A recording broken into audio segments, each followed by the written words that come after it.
Welcome to Season 3 of Dating After Death, a podcast dedicated to the journey of finding love again after losing your forever person. And I'm your semi-anonymous host, but if you know, you know. Before we get started today, I just want to remind everybody that we're sponsored by BetterHelp, which means if you choose to go with their online therapy, that you would get 10% off of your first month's membership. So you would do that by using this link, BetterHelp.com/datingafterdeath, and that's BetterHelp, H-E-L-P. Online therapy, easy, convenient, available, flexible, really seems like a no-brainer. So check out BetterHelp. Well, welcome back to the second part of the conversation with me and Monti and Lauren. We were just about to get to the part where Lauren was going to talk about her dating experience and the man that she has met and is in her life when we had to cut off the first episode in this conversation. So now we are going to pick up right where we left off with that. Here we go. So Lauren, you haven't really told us about your dating experience. So let's go. Let's hear that story.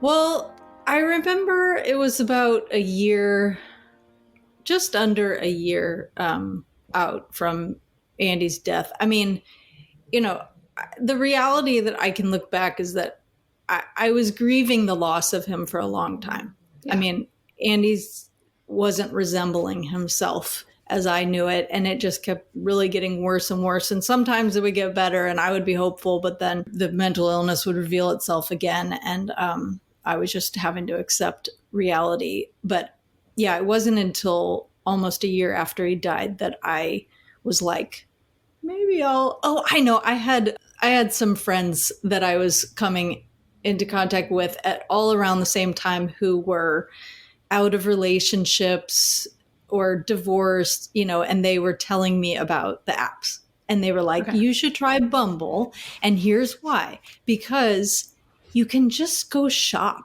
Like just allow yourself to browse. Nothing has to happen. Like all you have to do is download the app, throw a profile together really quick, get a couple of pictures just so that you can go browse. And nothing has to happen from it. You never have to talk to any of these people, but allow your eyes to start adjusting to the idea of looking at others and kind of seeing what's out there. And yeah, I did the whole, like, I would download it and then I'd delete it and then I'd download it again until I finally kind of got into it. And I don't think anything ever happened at that point, but oh no, it did. Mom, do you remember? I'm trying to remember your first. My first guy that I connected with on Bumble, it was in the summer and my girls were in camp, you know, and of course he naturally was like, hey, you know, what night are you available? To which I was like, zero. My girls are in camp, so how about we meet during the day? And he's like, okay, great, sure. You know, he kind of like laughed almost on the messaging, like, yeah, let's meet for juice. You know, like green juice. I mean, it's sort of like normal around here. And I was okay. And so I was so nervous and, you know, like just, I can't believe I'm doing this. And I go to meet him and I called my mom. I'm like, I think I just got stood up. And she's like, no. And I'm like, yeah, like it's been 15 minutes and he's not here. And she's like, well, that's a bummer. She's like, I'm sure you look really cute. And I'm like, I do. She goes, well, where are you going to go now? I said, Home Depot. I was in the middle of a project. I was redoing the kitchen and I needed to go to Home Depot. She goes, perfect. Yeah. You will be the only woman there, especially dressed up. But it was good. I really like had to get in the mental game of like, you know, kind of thinking about myself and, you know, as I was getting myself ready and like how I wanted to talk, it just started the transition for me. And then I ended up meeting, you know, Mom, don't listen to the other podcast where I tell my story of meeting. I mean, she knows all about the jockey, but I could go hear that story. But I mean, truly, to summarize, you know, met somebody who I would have never expected to meet or connect with or go out with, but I truly feel like Andy sent him to me as like a little gift of like, you deserve to have somebody make you laugh, make you feel like $1,000,000, make you feel young again. Yeah. And that's exactly what happened. And it was like a couple months of a kind of long distance relationship. I mean, you know, he lived like an hour and a half away, but for a little bit he was here. Yeah. And that just kind of, it did exactly that. Like I just all of a sudden viewed myself as like, whoa, this is still in me and I can bring this part out of me that has basically been dead for a long time, you know? Yes. And yeah, I started dating guys on mainly Bumble, went out a couple of guys. And I remember they were so interested in the story. I didn't put that I was a widow on my profile, but I did say I was a solo parent. Oh, interesting. Tried to see how people would react to that. And some guys like didn't get what that meant. And other guys like, you know, were trying to understand, like, is he just an absent father or, you know? Yeah. But I'm like, yeah, 24/7 here. But I would reveal it pretty quickly in conversation because I wanted them to know. But I remember dating a few guys where we just got so into the story and I felt like I was still in a place of my healing where I needed to tell the story of like what I had been through because it was really so traumatic, like leading up to his death and then after he died. And I learned eventually that that was like a quick way for them to be in the friend zone. Like, you know, like this is going nowhere if we're just talking about my trauma. You know, we need, like, I think it's important that you know my story. And we need to be able to like connect on all these different levels. So I don't know. I was like just about to give up at that point, and then I swiped like one more time. I felt like that's like what I felt like, where you're just like, okay, I'm done. I'm putting this thing away. And then there was Wes's cute. Yeah, we connected right away. And this was December 2019. We were able to get a couple of months in of trips and little things. I had some extra help at the time. I have a guest house and I had somebody staying in the guest house who was able to like watch the girls one weekend out of the month, which was that's very nice. So I took that advantage of that. And then COVID hit and it was like, whoa, it was pretty intense for him as a divorced dad of 3 kids. And all of a sudden, you know, he's trying to keep his startup afloat with 3 kids at home half the time. But we were making it work all through COVID and beyond. But eventually, I just started to become really drained. Now looking back, and my mom and I have talked about this plenty too, she can see that it was just too soon for both of us. We both still had a lot of healing to do. It had been around the same amount of time for us that we had been out of our, you know, marriages. Yeah. And he really hadn't healed from his divorce, and it was still very like contentious, and there was a lot of drama there. There was a lot of drama with work. There was a lot of drama with his kids. And then I was playing therapist, and it was very triggering for me because that was what I did with Andy. Yeah. So I was like, this doesn't feel healthy for me at all. Yeah. And I didn't know how to make it better. I thought I was trying to speak up. Now looking back, I just hadn't really learned how to kind of get out of codependency yet. Like I just had always felt like I just want to be easy-going and I don't want to, you know, be like a pain in the ass and go with the flow. And I did that a little bit, and I, you know, find that I was losing myself in the process.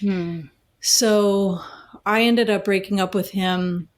Like we were short of being 2 years together, and we were both devastated. I mean, he felt like he was blindsided. I think he just has selective memory of like, you know, but it was a really hard, that was a really difficult time. Like it just brought up all the grief.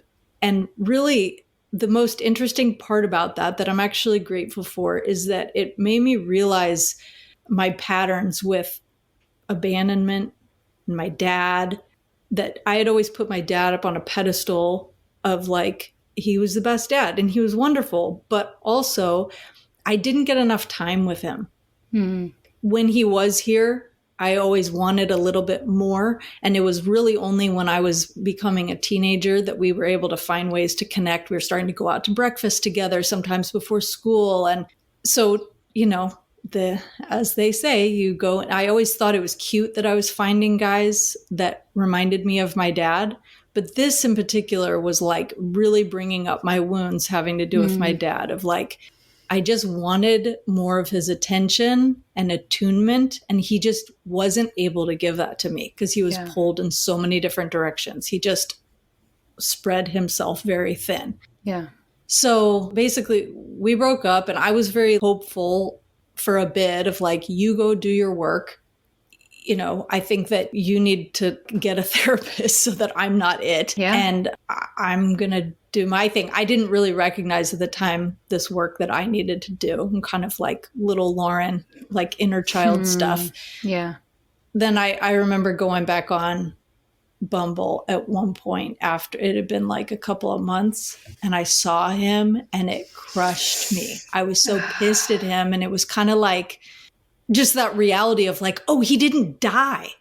Like we broke up, but he didn't die. Like he's still here, out and there. he's like back out there dating. Oh my God. It just, again, just kind of reinforced a lot of this, wounding from the past and abandonment. And I just wanted him to like do the right thing and choose me. But basically, I ended up dating some other people, had some interesting experiences. And meanwhile, Wes just kept checking in with me.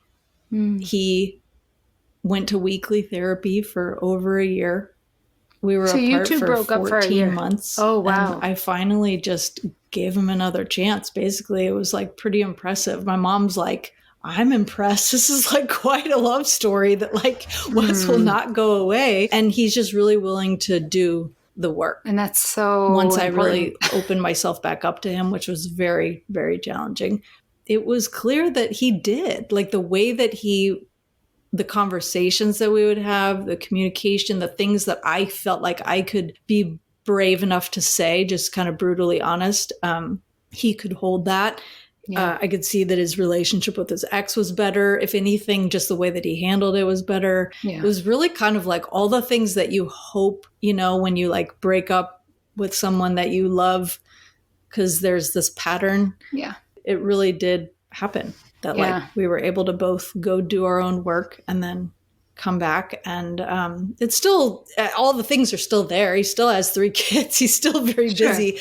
But I've learned that I just take care of myself. Like in the times that I'm looking to him for attention, I can now recognize that and be like, that's not his responsibility. That's not for him to provide for me, and that I need to be able to provide that love and attention for myself and continue to take care of myself. Yeah.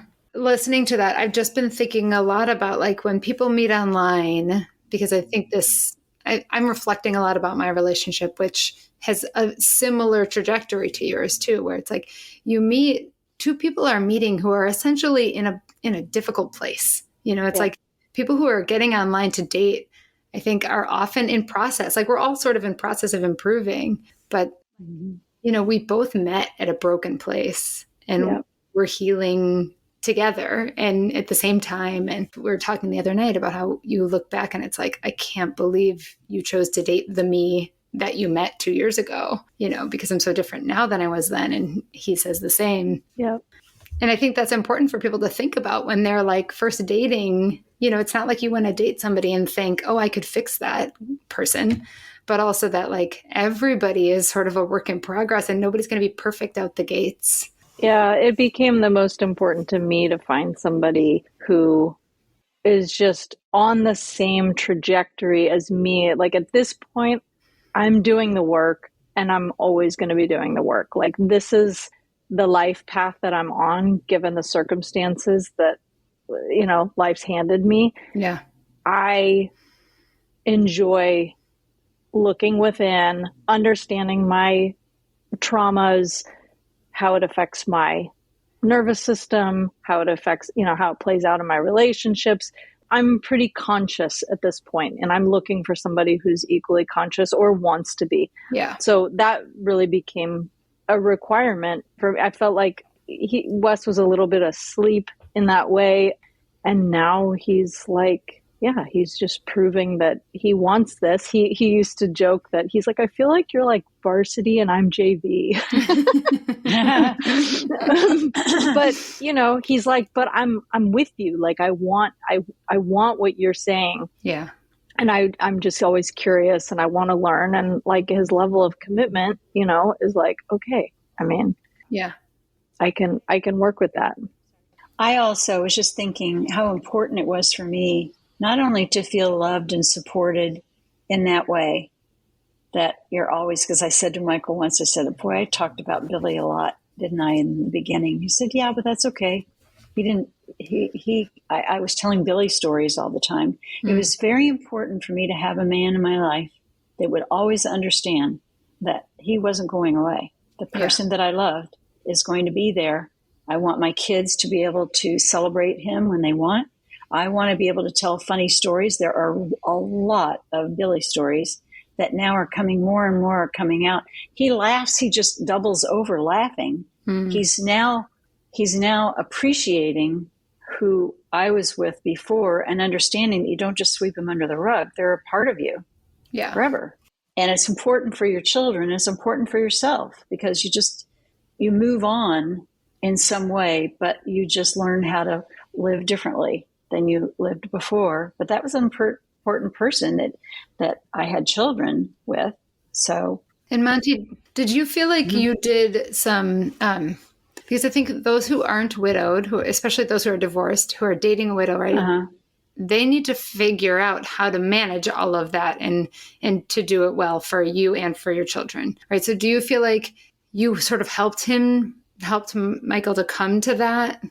I could sort of feel it.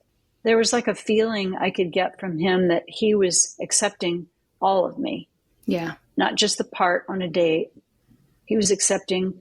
I mean, I've got some stories of way back in my early childhood and everything, and he knows them all, and he accepts all of that. But I felt it. You know, when I met him, I didn't really feel that way with anyone else. I felt like I could talk about whatever, and he would just be the best listener, and he is. Yeah. I'm sure he got a little tired of hearing of him, but it was sort of my way of claiming my space there and a boundary. I sort of, you know, here I am. This is what I loved so much about my life before. And this is a funny story because I want you to like him too. Yeah. And interestingly, they don't act normally anything alike. Well, they have several very similar characteristics, which I found along the way, which I think you just find. I don't know. He's not completely different, but a lot different. Yeah. Then my first husband was just a entrepreneur, and he was just go. And we were sort of left back here in the dust. And I would try to pick up the pieces and make it all together again, you know, and Michael's not like that. So I think you kind of go for it, as we talked about before, who you feel you want to be with now, if you were given a choice. Yeah. Right. Yeah. And I think in that discussing of our late husbands, you're teaching them about them, but then also like, hey, remember, we're going to both keep this person as a part of our story, even together. Right. Yeah. Yeah. That's been challenging for Wes. And that was kind of like something that I wanted him to really get before we moved forward. And when I was kind of giving him a chance again, we were going on these walks. And I remember telling him about, it was Dia de los Muertos. And I was telling him about how I had pictures up of my dad and Andy, and, you know, for the girls and for me, and lit candles. And that I really just had a moment after they went to bed looking at these two men and like how appreciative I am for them. And like, where would I be without these two men? I feel their love for me. I feel their support on the regular. I feel their love, and I reciprocate that love. And I said, I'm in a relationship with Andy still, you know, a loving reciprocal relationship. He said, well, then how do you make room for somebody else to come in? I said, well, it's like having more kids. Yeah. Like you have another kid, you think, how is that even possible that I could love more and make room for more. But then of course it's just like endless, and he said, in him being a father of 3 kids, he said, I have never thought of it like that. Say no more. Yeah. Like it just clicked and he just got it. Yeah. So it's been a little bit of like that with him. He's just always kind of trying to understand because he doesn't know. It's not apples and apples with divorce.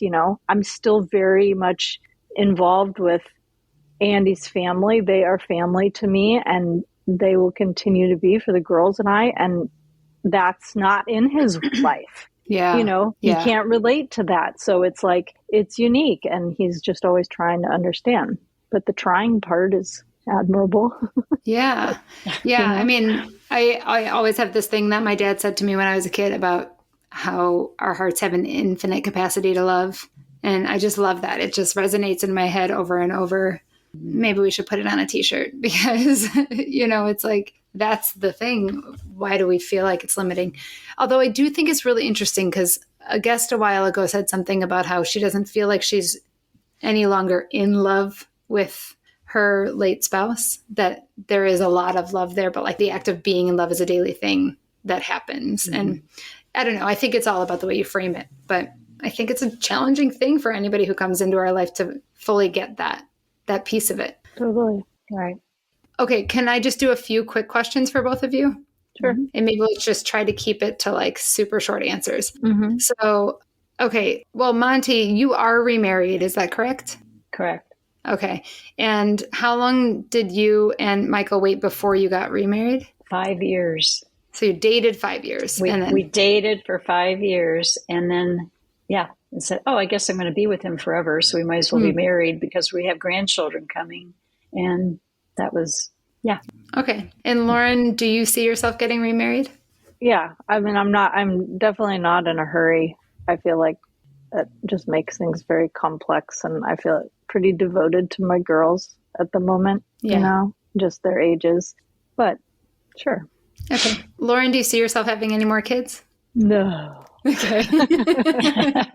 All right. And me either. Yes. Okay. Monty, we'll start with you. What did you do with your wedding ring after your husband died? Well, my wedding ring I wore it.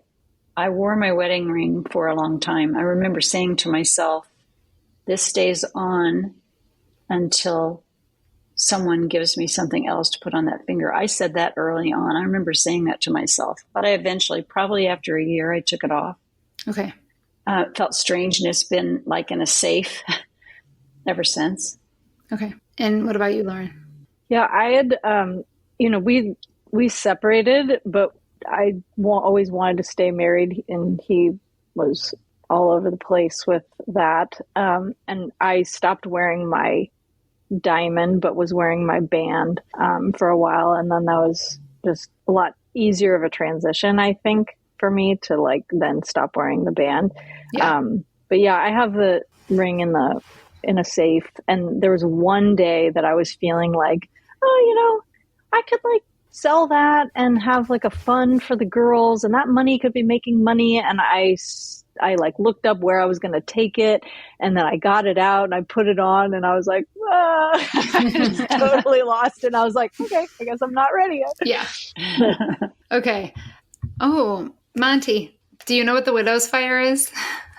The what? The widow's what? We talk about this fire? thing, the widow's fire. Basically just like this very strong desire for physical touch and intimacy. And did you feel that in the months or years after your husband died? Well, the funny story is that I didn't feel that at all, probably because of everything that I was going through. I'm writing a book about it, by the way, because it was so intense of what I was doing. And then people kept wanting to get me out, and they kept giving me massage gift certificates. Mm-hmm. So I go to this massage place, and this new guy that just came from Bosnia is giving me the most amazing massage. But he said, I have never touched anyone as tight as you. Your head, the muscle on your scalp is tight. Well, I've been thinking a lot. And it took me probably a half hour to get into it. But when I was finished, I could hardly get up. I called Lauren because I did have by then a phone, like a car phone, Oh, yeah. Picks it up in the middle, right? Wired in. And I called her and I said, I think you have to come and get me. And she said, what are you talking about? I said, I can't move. I don't understand what's going on with me. It was a man. Mm-hmm. It felt so good to have this touch. I don't think I'd ever had a massage before. Oh, wow. I mean, I was 44. They didn't have massage stuff around like they do now. Yeah. Like, so many people, young girls get their nails done. I was really old before I got my nails done. So that was, if you're talking about that, the other guys that I went with, they would come to me at the door, and I'll just tell you this, with their mouth open to give me a goodnight kiss. And I'd say, good night. And I'd put a full in. So no, I was not into that. I remember there was a oh God, Christmas that we were invited with a group, and they must have gotten you like a toy or something, because they were laughing. They said, Monty, this present's for you. And then you were like hiding it. And I was like, okay, what's going on? Oh, you're right. You're right. I thought, what? You know what I thought? What the heck am I supposed to do with this? Times they haven't changed. Oh, that's funny. My first massage was that way too, except it was like a Russian woman, and I was like, I don't even care, just the touch. Oh my God. Yeah. That feeling of somebody's hands on you. It was like touch. Well, just, I didn't have any support during those 4 years other than my immediate family. And no one put their hand on me and said, well, one person, and said, everything's going to be okay. Yeah. So when I finally got a massage, it was like, everything's okay. You're going to be okay. It was very, very emotional and just wiped me out. I sat there in the car for an hour until I could get my grips of just finding my way home. That's what it did to me. That's amazing. It's very important to do that, by the way, for people who are wanting to get back just to, feel touch. The sense of touch is important. Agreed. Lauren, Widow's Fire? Yeah, I think I dropped into that a little bit. It was fun. Okay. If you're listening, you can hearken back to the sex episode from season 2.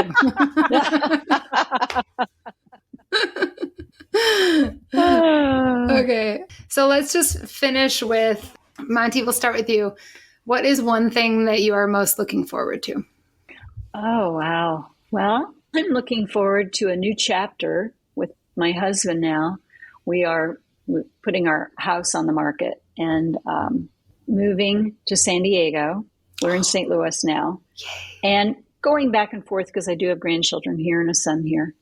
But, and continuing just, coming together with my husband, who's always been a hard worker. He's an accountant and financial person, and just having some fun and playing and laughing and enjoying joyful things that bring me joy is what I'm into right now. So if it doesn't bring me joy, it's out. Hallelujah. Including people. Yes. How about you, Lauren? I'm looking forward to our spring break. The girls and I are going to, this will be our 3rd year going to this ranch in Arizona. And it's like we finally found a place where all 3 of us can have fun. It's not just me doing the same, just in a different location and having to do a lot of work. It's like literally a week where I don't have to cook or clean. I'm being served wonderful food. My kids are happy. I get a little time away from them because they go on these like all day rides. Sometimes we ride together, but really it's like, I find myself by the end of the week, after I've sort of dropped into relaxation, go on these rides where I'm just like loping across the desert for, miles. And I just have this like big ass smile on my face and dust on my teeth. And finally we found something that works for all 3 of us where everybody's getting their needs met. That sounds amazing. Yeah. Thank you both so much for doing this. And thank you. You have such a unique story to have both gone through this in different ways 2 times. And I know it's going to hit a lot of different people in different ways. So, and be so helpful.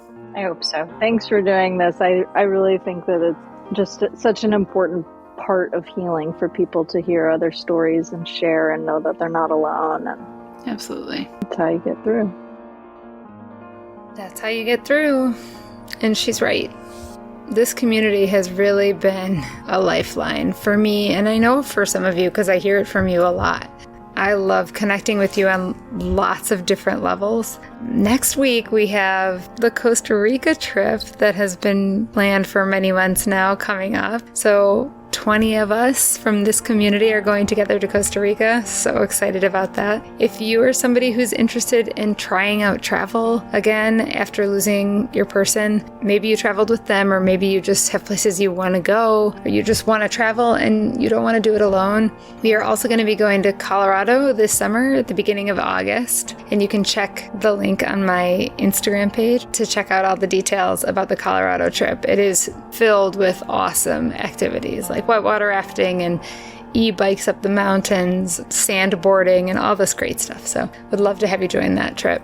Another thing that's coming up on the Patreon is an interview that I finally did with my boyfriend, and I think is really great, actually. The sound quality not so great because we were doing it in the car, because it's so hard to find time to just sit down and talk for something like this when we're both working and squeezing in time to see each other. But we were on a little road trip and I was like, let's do it. So if you are interested in hearing what he has to say about dating a widow, also just his general outlook about dating apps from a male perspective, or his male perspective, definitely not every man, go ahead and join the Patreon. You would have access to that at the $10 a month tier. That gets you access to the Facebook group plus all of the bonus content.